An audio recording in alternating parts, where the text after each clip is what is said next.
Good morning, students. We have completed our chapter number 4, Reproduction in Animals, Birds and Insects. Today, we are going to learn some important terms used in this chapter. Also, we will solve some important questions of this chapter. First, we will know some terms. The first term is reproduction, the process by which living things reproduce their offspring. Reproduction क्या है? एक process, एक characteristic of living things, living organisms, which means to reproduce their offsprings. Mammals, the animals that give birth to their babies.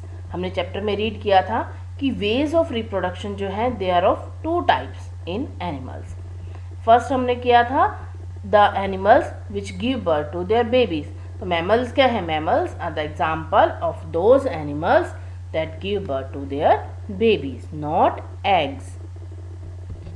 Spawns, spawns मैंने बताया था आपको, large cluster of frogs eggs. Frog के जो एग्स होते हैं वो हमेशा क्लस्टर में होते हैं, तो उन क्लस्टर्स को हम क्या कहते हैं? स्पॉन्स. निम्फ, निम्फ क्या था? Larva of cockroach. Caterpillar, larva of butterfly. Butterfly के लार्वा को क्या कहते हैं? कैटरपिलर. मैगट, मैगट किसे कहते हैं? हाउस फ्लाई के लार्वा को. Metamorphosis, metamorphosis very important, the process where a tadpole changes into an adult. वो प्रोसेस जहां एक टैडपोल एडल्ट में चेंज होता है, और ये प्रोसेस किस में होती है? फ्रॉग्स में. Next, moulding, the process of shedding of old skin. बताया था मैंने आपको कि ओल्ड स्किन को बार बार शेड करते हैं और एक नई स्किन आ जाती है, इस प्रोसेस को हम कहते हैं moulting. Let's solve some questions. Question number 1, what are the ways by which animals reproduce. वो कौन कौन से वेज हैं, कौन कौन से तरीके हैं जिससे एनिमल्स रिप्रोडक्शन कर सकते हैं. Let's have the answer. Animals reproduce mainly in two veg.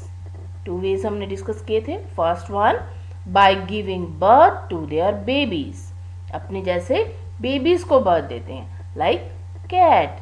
Cat give birth to the baby kitten. ठीक है. By laying eggs. Second way क्या है? By laying the eggs, like birds. Birds क्या करते हैं? एग्स देते हैं. Okay, so there are the two ways of reproduction in animals.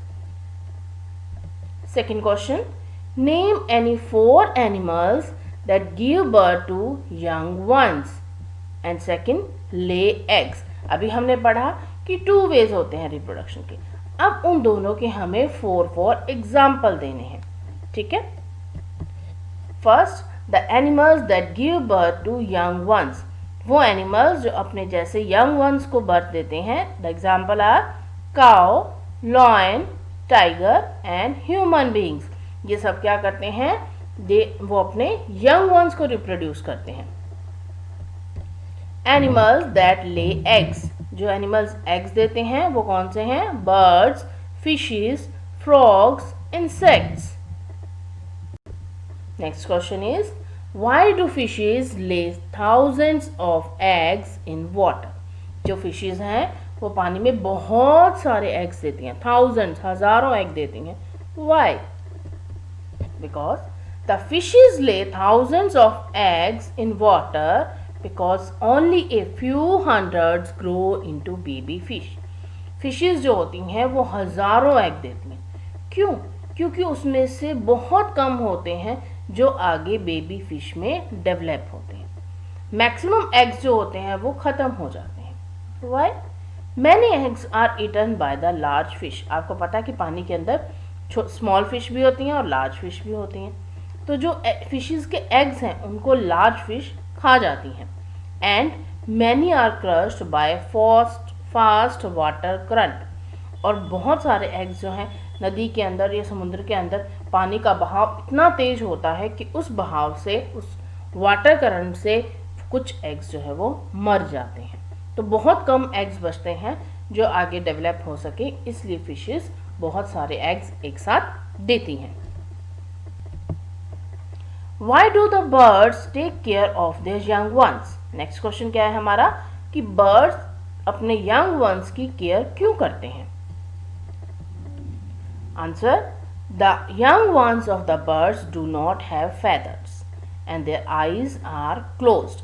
जो यंग वंस होते हैं, जो छोटे छोटे बर्ड्स होते हैं, उनके फेदर्स नहीं होते, पंख नहीं होते, और उनकी आईज जो होती हैं वो क्लोज होती हैं। अब उनके पंख नहीं होते इसलिए वो उड़ नहीं सकते। अब उड़ नहीं सकते तो वो अपना फूड भी खुद नहीं ला सकते, ठीक है ना। और उनकी आईज कैसी होती हैं? क्लोज होती है, उनको कुछ भी दिखता नहीं है।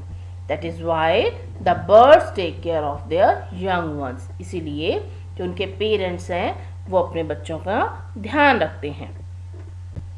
Next question is what are the 4 stages in the life cycle of a butterfly? हमने डिस्कस किया था ना, जब हमने इंसेक्ट के अंदर रिप्रोडक्शन के बारे में पढ़ा था, तो वहाँ हमने डिस्कस किया था life cycle of the butterfly और house fly and life cycle of the cockroach और ग्रास हॉपर। तो कॉकरोच और ग्रास हॉपर में मैंने आपको बताया था कि 3 स्टेजेस होती हैं, पर जो बटरफ्लाई या हाउस फ्लाई की जो लाइफ साइकिल होती है उसमें 4 स्टेजेस होती हैं।